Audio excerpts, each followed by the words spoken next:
कहानियों की एक अनोखी दुनिया में आपका स्वागत है, जहां हर पल रोमांचक है और हर कहानी आपको कुछ नया सोचने पर मजबूर करती है। ये है फिक्शन डिकोड चैनल, जहां कल्पना और हकीकत का संगम होता है। तो बिना समय गवाए आइए इस दिलचस्प कहानियों के सफर को साथ मिलकर डिकोड करें। इधर नंदिनी भी टैक्सी में नियति से मुस्कुरा के कुछ बात कर रही थी और तभी शिवांग की कार उसके बगल से होकर चली गई। ये देखकर निरंकार जी बोले, यार अजीब आदमी है, इतनी तेज कार कौन चलाता है। इधर शिवांग ने सामने देखा तो बहुत सारे लोग खड़े थे, क्योंकि सिग्नल इंचार्ज ने सबको रोक रखा था। लेकिन शिवांग कहाँ रुकने वाले में से था, उसके सामने कार थी और वो हॉर्न पे हॉर्न मारे जा रहा था।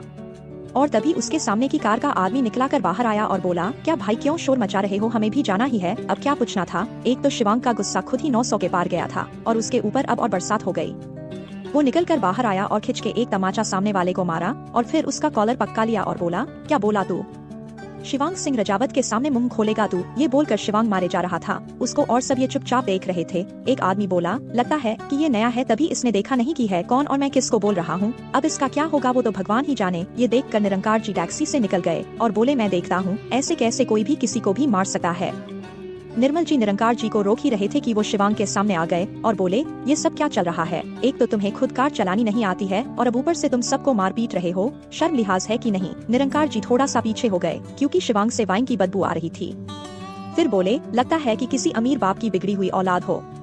ये सुनकर अब शिवांग को रोकना मुश्किल था। उसे झट से अपने पीछे से गन निकाली और निरंकार जी के ऊपर पॉइंट कर दिया और बोला, अब ऊपर जाके महादेव को बताना कि तुझे किसकी औलाद ने भेजा है।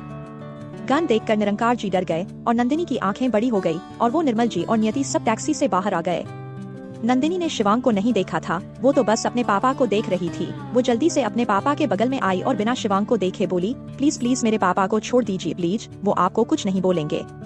नंदिनी बोले जा रही थी और निर्मल जी निरंकार जी को खींच कर टैक्सी में ले जा रहे थे, लेकिन शिवांग की नजर नंदिनी पर थी। वो नंदिनी को देखे जा रहा था। पीला अनारकली सूट, गोरा सा चेहरा, बड़ी काली आंखें, उसके नुकीले नाक, उसके हार्ट शेप होंठ, उसके सीने का काला तिल, उसके बाएं गाल पर एक छोटा सा तिल, उसके लंबे खुले हुए बाल। आज बिना पल्लू के वो और खूबसूरत लग रही थी और आज तो वो कुछ रंग में भी थी। नंदिनी को देखकर शिवांग सब कुछ भूल गया था। वो अभी खोए हुए ही था कि नंदिनी टैक्सी में बैठकर अपने घर के लिए निकल गई। और तभी राणा जी आए और वो भी शिवांग को ले जाने लगे, लेकिन शिवांग अब भी खड़ा था। फिर वो अचानक बोला, Rana ji, Nandini she was here, find out where she went. नमस्कार दोस्तों, अगर आपको हमारी कहानी अच्छी लगी हो तो वीडियो को लाइक जरूर करें, अपने दोस्तों के साथ शेयर करें और चैनल को सब्सक्राइब करना न भूलें। इससे आप हमारी कोई भी नई और रोमांचक कहानी मिस नहीं करेंगे। फिक्शन डिकोड के साथ जुड़े रहें, क्योंकि हम आपके लिए लाते हैं नई और अनोखी कहानियां। अगली कहानी में फिर मुलाकात होगी, तब तक अपना ख्याल रखें और कहानियों के सफर का आनंद उठाते रहें।